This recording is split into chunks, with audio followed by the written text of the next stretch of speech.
Dears, എല്ലാവർക്കും നമസ്കാരം. മൗനരാഗം സീരിയലിന്റെ നെക്സ്റ്റ് വീക്ക് പ്രമോ വിശേഷത്തിലേക്ക് എല്ലാ കൂട്ടുകാർക്കും സ്വാഗതം കേട്ടോ. അങ്ങനെ നമ്മുടെ കിരണിനെയും കല്യാണിയെയും കൊല്ലാൻ വേണ്ടിയിട്ട് അതിന് കച്ച കെട്ടി ഇറങ്ങിയിരിക്കുന്നത് ആരാണ് എന്നുള്ള സത്യം നമ്മുടെ സേനനും കിരണും കൂടി ചേർന്ന് കണ്ടെത്തുകയാണ്. അപ്പം ആ ഗുണ്ടകളെ ഒക്കെ പിടിച്ച് കിരൺ കൈകാര്യം ചെയ്യുന്ന സമയത്ത് അവന്മാര് തത്ത പറയുന്നത് പോലെ പറഞ്ഞു, അതെ, ആരാണ് ഇതിനൊക്കെ പിന്നിൽ പ്രവർത്തിക്കുന്നതെന്ന്. ആരായിരിക്കും? നമ്മുടെ ബഗാസുരൻ തന്നെ. അങ്ങനെ നമ്മുടെ ബഗാസുരനാണ് ഇതിനൊക്കെ പിന്നിലെന്ന് അറിഞ്ഞ സേനനാണെങ്കിലോ, ഞാൻ അന്നേ പറഞ്ഞതാ രൂപയോടും കിരണിനോടും ഒക്കെ അവനെ അപ്പ തന്നെ തീർത്ത് കളയാന്ന്. എന്നിട്ട് നിങ്ങൾ രണ്ടുപേരും പറഞ്ഞിട്ട് സമ്മതിക്കാതിരുന്നത്. അച്ഛാ, അത് അയാളെ വെറുതെ വിടാൻ ഞാനും ഉദ്ദേശിക്കുന്നൊന്നുമില്ല. എന്നാലും അയാളെ കൊന്നിട്ട് എൻ്റെ അച്ഛൻ ജയിലിൽ പോയി കഴിഞ്ഞാൽ എൻ്റെ അമ്മ ഇത്രയും കാലവും അച്ഛന് വേണ്ടി കാത്തിരുന്നതൊക്കെ വെറുതെ ആയി പോവില്ലേന്ന് കിരൺ പറയുക. മക്കളെ, പിന്നെ നമ്മൾ എന്താടാ ചെയ്യുന്നത്? ഇയാളാണ് ഇതിനൊക്കെ പിന്നിലെന്ന് അറിഞ്ഞു. പാവം ആ പ്രകാശനെ നമ്മൾ കുരിശെ കയറ്റുകയും ചെയ്തു. ഇനിയിപ്പം മറ്റു മാർഗങ്ങളൊന്നും ഇല്ലല്ലോ.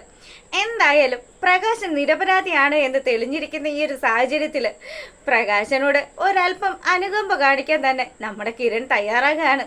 കിരൺ നേരെ പോയിട്ട് ഈ വിവരം മുഴുവനും നമ്മുടെ കല്യാണിയുടെ അടുത്ത് പറയുക. കല്യാണി, ഇന്ന പോലെ ഉള്ളൊരു കാര്യമുണ്ട്. എല്ലാത്തിനും പിന്നിൽ പ്രവർത്തിച്ചിരിക്കുന്നത് എൻ്റെ അങ്കിളാ. ആ ദുഷ്ടൻ എത്ര കിട്ടിയാലും പഠിക്കില്ലല്ലോ എന്നൊക്കെ കല്യാണിയോട് പറഞ്ഞതും, അപ്പം അതില് അയാൾക്കൊരു പങ്കുമില്ലെന്നാണോ കിരണേട്ടൻ പറയുന്നത്? അതെ കല്യാണി, നിന്റെ അച്ഛൻ ഈ കാര്യത്തിൽ നിരപരാധിയാ. കിരണേട്ട, ഞാൻ ഒരുപാട് തവണ കിരണേട്ടനോട് പറഞ്ഞിട്ടുണ്ട്, അയാൾ എൻ്റെ അച്ഛനാണെന്നൊന്നും കിരണേട്ടൻ പറയണ്ട കേട്ടോ. എന്തായാലും എനിക്ക് അയാളെ തീരെ ഇഷ്ടമല്ല. അതുകൊണ്ട് കിരണേട്ടൻ ഇനി ആ വിക്രത്തിന്റെ അച്ഛനെന്ന് മാത്രം പറഞ്ഞാൽ മതി. ഓ ശരി, ആയിക്കോട്ടെ. അപ്പം ഈ വിവരങ്ങളൊക്കെ കേട്ടുകൊണ്ട് നമ്മുടെ ദീപ അങ്ങോട്ട് വരിക. എന്തായി മോനെ, ആരാ യഥാർത്ഥ പ്രതിയെന്ന് കണ്ടുപിടിച്ചോ? കണ്ടുപിടിച്ചു. ആരായിരിക്കും? അമ്മ ഒന്ന് ആലോചിച്ച് നോക്ക്. അത് പ്രകാശം തന്നെ ആകാനല്ലേ സാധ്യത. അല്ലേ പിന്നെ അയാൾ ആ രാത്രി ഈ വീട്ടിൽ വരേണ്ട ഒരു ആവശ്യമില്ലല്ലോ. എൻ്റെ അമ്മേ, അയാളൊന്നും അല്ല പ്രതി. പ്രതി എൻ്റെ അങ്കിള് തന്നെയാ. എന്തായാലും അയാൾക്കുള്ളത് ഞാൻ വെച്ചിട്ടുണ്ട്. ആളെ ഇവിടുന്ന് മുങ്ങിയിരിക്കുക. ഇനി എപ്പോൾ അയാൾ പൊങ്ങുമെന്ന് നമുക്ക് കണ്ടു തന്നെ അറിയാമെന്ന്. അങ്ങനെ നേരെ ഇവർ പോകുന്നത് നമ്മുടെ പ്രകാശനെ കാണാൻ വേണ്ടിയിട്ടാണ്. അപ്പൊ കിരൺ പ്രകാശിന്റെ അടുത്ത് സംസാരിച്ചു. അതെ, ഇത്തവണ എന്തായാലും നിങ്ങൾ രക്ഷപ്പെട്ടു. ഇത്രയും കാലവും നിങ്ങൾ ചെയ്തു കൂട്ടിയ കർമ്മങ്ങളുടെ ഫലമായിരിക്കും ഇപ്പൊ ഇങ്ങനെ ലോക്കപ്പിലൊക്കെ കിടക്കേണ്ടി വന്നത്. എന്തായാലും കല്യാണിയോ എന്നെയോ ഒക്കെ തീർക്കാനായിട്ട് എന്തെങ്കിലും പദ്ധതി ഉണ്ടെങ്കിൽ എൻ്റെ അങ്കിളിന്റെ കൂടെ കൂടിയിട്ട് നിങ്ങൾ ഇനി ആ കാര്യം ചെയ്യാൻ മുതിരണ്ട.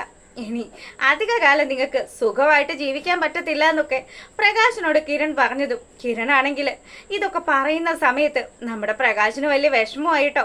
പ്രകാശൻ പറയുന്നുണ്ട്, മോനെ സത്യസന്ധമായിട്ട് പറയുക, ഞാൻ ഒരു തെറ്റും ചെയ്തിട്ടില്ല. നിന്നെയും അതുപോലെ എൻ്റെ മോള് കല്യാണിയൊന്നും ഇനി ഒരിക്കലും എനിക്ക് കൊല്ലാൻ സാധിക്കില്ല. ഞാൻ അത്തരത്തിലുള്ള ഒരുപാട് തെറ്റുകളൊക്കെ ചെയ്തിട്ടുണ്ട്. പക്ഷേ ഇനി എനിക്ക് ഒരിക്കലും അതൊന്നും ചെയ്യാൻ പറ്റത്തില്ല എന്ന്. ഇതൊക്കെ കേട്ട് കഴിഞ്ഞതും കിരൺ ആണെങ്കിൽ, ഓ, നിങ്ങൾ വലിയ നല്ല പിള്ളയൊന്നും ചമയണ്ട, പക്ഷേ ഈ കാര്യത്തിൽ നിങ്ങൾ നിരപരാധിയാണെന്ന് ഞങ്ങൾക്ക് മനസ്സിലായിട്ടുണ്ടെന്നൊക്കെ പറഞ്ഞ്, ആരാ മോനെ, ആരാ ഇതിന്റെ പിന്നിൽ പ്രവർത്തിച്ചത്?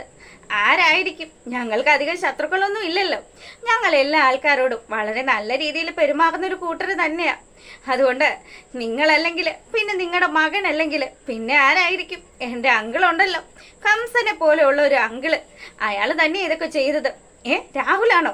മോനെ, രാഹുൽ ഇതിനു മുന്നേയും ഒരു ദിവസം എന്നെ കണ്ട സമയത്ത് നിങ്ങളുടെ കാര്യത്തെക്കുറിച്ച് സംസാരിച്ചായിരുന്നു. അയാൾ എന്താ നിങ്ങളോട് പറഞ്ഞത്? അങ്ങനെ കിരൺ ചോദിച്ചതും നമ്മുടെ പ്രകാശം പറയുക, അതെ, എല്ലാത്തിനും എല്ലാം നശിക്കാനുള്ള കാരണക്കാരി കല്യാണി മോളാണെന്ന്. ഇനി ഒരിക്കലും ഞാൻ ആ പഴയ പ്രകാശനാകില്ല എന്ന് രാഹുലിന്റെ അടുത്ത് ഞാൻ പറയുകയും ചെയ്തു. പക്ഷെ അവനാണെങ്കിൽ ഏതെങ്കിലും ഒരു സമയം ഞാൻ ആ പഴയ പ്രകാശനായി മാറുകയാണെങ്കിൽ അന്നേരം അവന്റെ അടുത്തേക്ക് ചെല്ലണമെന്നും ഒക്കെ പറഞ്ഞു. ഇപ്പം അവന്റെ മകളുടെ ജീവിതം വലിയ പരുങ്ങലിലാണല്ലോ. ആ മനോഹരനെ വിചാരിച്ച് അവനെ വിശ്വസിച്ച് അവൾ അവളുടെ ജീവിതം പാഴാക്കിക്കൊണ്ടിരിക്കുകയാണല്ലോ. ഇതൊക്കെ ഞാൻ ഒരു ദിവസം ആ സരയു കൊച്ചിനെ കണ്ട് പറയുകയും ചെയ്തു. പക്ഷെ അവളാണെങ്കിൽ അതൊന്നും വിശ്വസിക്കാത്ത മട്ടിലുമാണ്. എന്തായാലും രാഹുൽ ചെയ്തു കൂട്ടിയതിനൊക്കെ രാഹുലിന്റെ ജീവിതത്തിൽ തിരിച്ചടികളൊക്കെ വന്നുകൊണ്ടിരിക്കുകയാണെന്നും നമ്മുടെ പ്രകാശം പറയുക. അങ്ങനെ ഇവർ ഇതൊക്കെ സംസാരിച്ചുകൊണ്ട് നിൽക്കുക. പിന്നീടാണെങ്കിലോ നമ്മളെ കാണിക്കുന്നത് നമ്മുടെ കല്യാണിയാണ് കേട്ടോ. അപ്പോൾ കല്യാണി ഇങ്ങനെ വീട്ടിലിരിക്കുന്ന സമയത്ത് കല്യാണിയുടെ ഫോണിലേക്ക് ഒരു മെസ്സേജ് വരിക. മെസ്സേജ് കണ്ടതും കല്യാണി ശരിക്കങ്ങ് ഞെട്ടി. ഈ വരുന്ന 18-ാം തീയതിക്കുള്ളിൽ നിന്നെ തട്ടിയിരിക്കുമെന്നുള്ളതാണ് ആ ഒരു മെസ്സേജ്.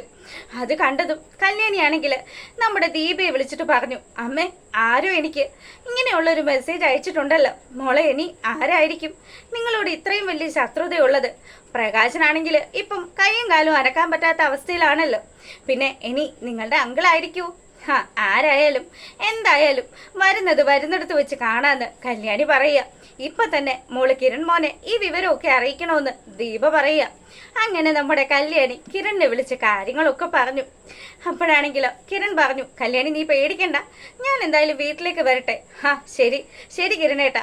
അപ്പം പ്രകാശനും നമ്മുടെ കിരണും കൂടി സംസാരിച്ചുകൊണ്ട് നിൽക്കുന്ന സമയത്താണ് ശരിക്കും പറഞ്ഞാൽ കല്യാണിക്ക് ഇങ്ങനെയുള്ളൊരു മെസ്സേജ് വന്നു എന്നുള്ള കാര്യം കിരൺ അറിയുന്നത്. അതെ, എന്താ മോനെ, എന്താ വീട്ടിലെന്തെങ്കിലും പ്രശ്നമുണ്ടോ എന്ന് പ്രകാശൻ ചോദിച്ചതും ഒരു പ്രശ്നമുണ്ട്. കല്യാണിയെ കൊല്ലുമെന്നും പറഞ്ഞ് ഏതോ ഒരുത്തൻ അവളുടെ ഫോണിലേക്ക് മെസ്സേജ് അയച്ചിരിക്കുക. നിങ്ങളുടെ മകൻ ഇപ്പോഴും ജയിലിൽ തന്നെയാണല്ലോ. ആ ഗംഗാപ്രസാദും ജയിലിൽ തന്നെയാ. പിന്നെ ഇനി ആരാണാവോ മെസ്സേജ് അയക്കുന്നത്? എൻ്റെ അങ്കിളാണെങ്കിൽ അയാളുടെ കാര്യത്തിൽ ഇന്നത്തോടു കൂടി ഒരു തീരുമാനം ഉണ്ടാക്കുമെന്ന് പറഞ്ഞ് നമ്മുടെ കിരൺ അവിടുന്ന് പോവുക. ഈ സമയമാണെങ്കിൽ നമ്മുടെ ബഗാസുരൻ പുള്ളിക്കാരൻ്റെ ആ ഒരു തോക്കൊക്കെ എടുത്ത് ഇങ്ങനെ മെരുക്കിക്കൊണ്ടിരിക്കുക. എപ്പോഴാണ് വെടിപൊട്ടിക്കേണ്ടതെന്ന് വന്നാൽ ആ ഒരു സമയത്ത് കിരണിനെയോ കല്യാണിയോ ഒക്കെ നിറയൊഴിക്കാൻ വേണ്ടിയിട്ടാണ് ആശാൻ ഇങ്ങനെയുള്ളൊരു കരുതലിരിക്കുന്നത്. അപ്പം ശാരി വന്നിട്ട് നമ്മുടെ ബഗാസുരനോട് പറഞ്ഞു, നിങ്ങൾ എന്തിനാ മനുഷ്യ ഈ തോക്ക് ഇങ്ങനെ മിനുക്കിക്കൊണ്ടിരിക്കുന്നത്? അതെ, ഇത് ഏത് സമയത്താണ് ആവശ്യം വരിക എന്ന് പറയാൻ പറ്റില്ലല്ലോ. ആ രീതിയിലാണ് ഞാനിപ്പോൾ മുന്നോട്ട് പോകുന്നത്. ഒന്നെങ്കിൽ നമ്മുടെ മരുമോനായിട്ടുള്ള മനോഹറിൻ്റെ നെഞ്ചത്ത് കയറും, അല്ലെങ്കിൽ കല്യാണിയോ കിരണിനെയോ ഒക്കെ തീർക്കും. എൻ്റെ മോൾക്ക് കിട്ടാത്ത ഒരു സന്തോഷവും ഒരു സമാധാനമുള്ള ജീവിതമൊന്നും ആ കല്യാണിക്ക് കിട്ടാൻ ഞാൻ സമ്മതിക്കത്തില്ല ശാരിയെന്ന് ശാരിയോട് നമ്മുടെ ബഗാസുരൻ പറയുക. അങ്ങനെ നമ്മുടെ ബഗാസുരനെ കാണാൻ വേണ്ടിയിട്ട് പ്രകാശൻ അവരുടെ വീട്ടിലേക്ക് വന്നു. പ്രകാശം വന്നതും ഇതാരാ ഇത്? പ്രകാശനാണല്ലോ. അല്ല, എന്താ പ്രകാശം വന്നത്? എന്തെങ്കിലും നിനക്ക് എന്നോട് സംസാരിക്കാനുണ്ടോ? എപ്പോഴാ നിന്റെ മനസ്സ് മാറുക എന്ന് ആലോചിച്ചിരിക്കുമായിരുന്നു ഞാൻ. എന്താടാ നിന്റെ മനസ്സ് മാറിയെന്ന് പ്രകാശനോട് ബഗാസുരൻ ചോദിച്ചതും പ്രകാശം പറഞ്ഞു, അല്ല നിന്റെ ഉദ്ദേശം എന്താ? നീയാണല്ലേ എൻ്റെ മക്കളെ കൊല്ലാൻ വേണ്ടിയിട്ട് അവരുടെ വണ്ടിയിൽ പ്രശ്നങ്ങളൊക്കെ ഉണ്ടാക്കിയത്. അങ്ങനെ ഇതും പറഞ്ഞിട്ട് നമ്മുടെ പ്രകാശൻ ബഗാസുരന്റെ കഴുത്തിന് പിടിക്കുക. ദേ, എൻ്റെ കയ്യിൽ എന്താ ഇരിക്കുന്നതെന്ന് നീ കണ്ടായിരുന്നോ? ഈ തോക്ക് വെച്ച് നിന്നെ ഞാനങ്ങ് പൊട്ടിക്കൂടാന്ന് പറഞ്ഞ് പ്രകാശന്റെ നേരെ തോക്ക് ചൂണ്ടി നിൽക്കുകയാണ് നമ്മുടെ ബഗൻ. അപ്പം ശാരി വന്നത് കൊണ്ട് തന്നെ ശരിക്കും പറഞ്ഞാൽ അവിടെ ഒരു സംഘർഷം അങ്ങ് ഒഴിവായി പോവുക. എന്തായാലും പ്രകാശനല്ലല്ലോ നമ്മുടെ ബഗാസുരന്റെ ഇര, മകളെയാണ് പുള്ളിക്കാരൻ ടാർഗറ്റ് ചെയ്തിരിക്കുന്നത്.